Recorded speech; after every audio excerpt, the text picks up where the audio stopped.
ಪಿಚೋಲಾ ಲೇಕ್ನ ಸುತ್ತಮುತ್ತ ಎಷ್ಟೇ ಹೋಟೆಲ್ಗಳಿರಲಿ, ಎಷ್ಟೇ ರೆಸ್ಟೋರೆಂಟ್ಗಳಿರಲಿ, ಎಂಥ ಸಾವುಕಾರ ಎಲ್ಲೇ ಹೋಗಲಿ, ಆದರೆ ಅಸಲಿ ಸಾವುಕಾರರು ಈ ತಾಜ್ ಲೇಕ್ ಹೋಟೆಲ್ಗೆ ಬರ್ತಾರೆ, ಇಲ್ಲೇ ಉಳ್ಕೋತಾರೆ. ಸೊ ಪ್ರತಿ ಗಂಟೆಗೆ ಒಂದೊಂದು ಬೋಟ್ ಹೊರಡ್ತಾ ಇರುತ್ತೆ.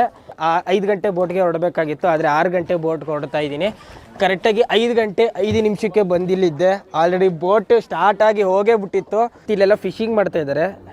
ಫಿಶಿಂಗ್ ಮಾಡಿಕೊಂಡು ಆ ಬೋಟ್ ಮೇಲೆ ಕವರ್ ಥರ ಹಾಕ್ಬಿಟ್ಟಿದ್ದಾರೆ. ಯಾಕೆ ಕವರ್ ಥರ ಹಾಕಿದ್ದಾರೆ ಅಂದರೆ, ಈ ರಾಜಸ್ಥಾನಲ್ಲೇ ಮೊದಲೇ ಸಿಕ್ಕಾಪಟ್ಟೆ ಬಿಸಿಲು. ಈ ಬಿಸಿಲನ್ನ ತಡೆಯೋಕ್ಕೆ ಅವರು ಫಿಶಿಂಗ್ ಹೋಗ್ಬಿಡ್ತಾರೆ. ಫಿಶಿಂಗ್ ಹೋದಾದ್ಮೇಲೆ ವೈಟ್ ಟಾರ್ಪಲ್ನ ಹಾಕ್ಕೊಂಡ್ಬಿಡ್ತಾರೆ. ಆವಾಗ ಬಿಸಿಲಿಂದ ಬಚಾವ್ ಹೋಗ್ಬೋದು, ಫಿಶಿಂಗು ಆಗುತ್ತೆ. ಹೋಗೋಕ್ಕೆ ರೆಡಿ ಆಗ್ತಾ ಇದ್ದೀವಿ. ಹಗ್ಗ ಬಿಚ್ತಾವ್ರೆ.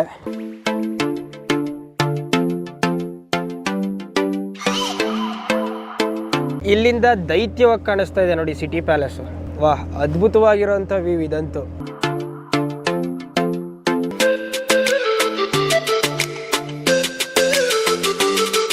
ಇಲ್ಲಿ ನೋಡಿ, ಇಲ್ಲಿ ನೀರಲ್ಲಿ ಕಾಲು ಹಾಕೊಂಡು ಆನಂದ ಪಡಿತಾ ಇದ್ದಾರೆ.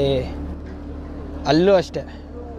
ಈ ಸುತ್ತಮುತ್ತ ಎಲ್ಲೆಲ್ಲಿ ಜಾಗ ಇದೆ ಅಲ್ಲಲ್ಲೆಲ್ಲ ಮೆಟ್ಲು ಮಾಡಿ ಬಿಟ್ಬಿಟ್ಟಿದ್ದಾರೆ ಜನಗಳಿಗೆ. ಆಲ್ಮೋಸ್ಟ್ ಎಲ್ಲ ಜಾಗನೂ ಓಪನ್ ಇದೆ. ಎಲ್ಲಿ ಬೇಕಾದ್ರೂ ಹೋಗಿ ನದಿಲಿ ಕಾಲು ಹಾಕೊಂಡು ಆರಾಮಾಗಿ ಕುತ್ಕೋಬಹುದು. ಆದರೆ ಬೋಟ್ ರೈಡಿಂಗ್ಗೆ ಬರಬೇಕಾದ್ರೆ ಮಾತ್ರ ಸಿಟಿ ಪ್ಯಾಲೇಸ್ ಇರೋಂಥ ಜಾಗದಿಂದನೇ ಬೋಟ್ ರೈಡಿಂಗ್ ಹೋಗೋದು. ಅದು ಬಿಟ್ಟರೆ ಇನ್ನೆಲ್ಲೂ ಬೋಟ್ ರೈಡಿಂಗ್ ಬಿಡ್ತಾ ಇಲ್ಲ.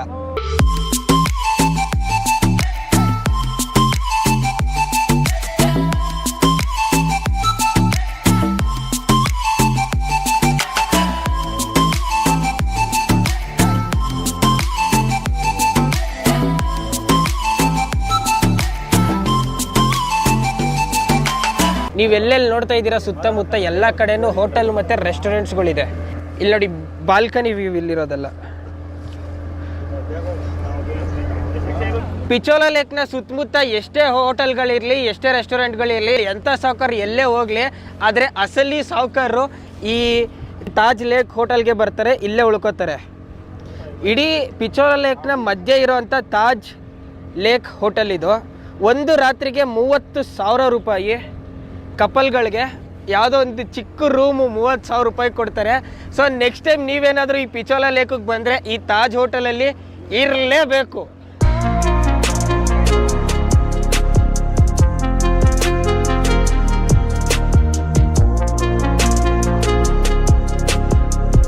ನೋಡ್ತಾ ನೋಡ್ತಾ ಜಗಮಂದಿರಕ್ಕೆ ಬಂದೇ ಬಿಟ್ವಿ. ಆ್ಯಕ್ಚುಲಿ ಇದನ್ನು ಜಗಮಂದಿರ ಅಂತ ಕೂಗ್ತಾ ಇರಲಿಲ್ಲ, ಜಗತ್ ಮಂದಿರ ಅಂತ ಕೂಗ್ತಾ ಇದ್ರು.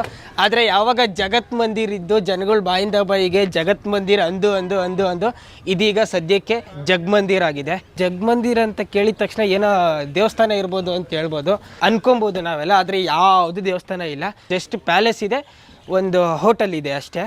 ಆದರೆ ಇದು ಯಾಕೆ ಫೇಮಸ್ ಅಂದರೆ 360 ಡಿಗ್ರಿ ನೀರಿಂದ ತುಂಬಿಕೊಂಡಿದ್ಯಲ್ಲ, ಅದಕ್ಕೆ ಇದು ಸ್ಪೆಷಲ್ಲು.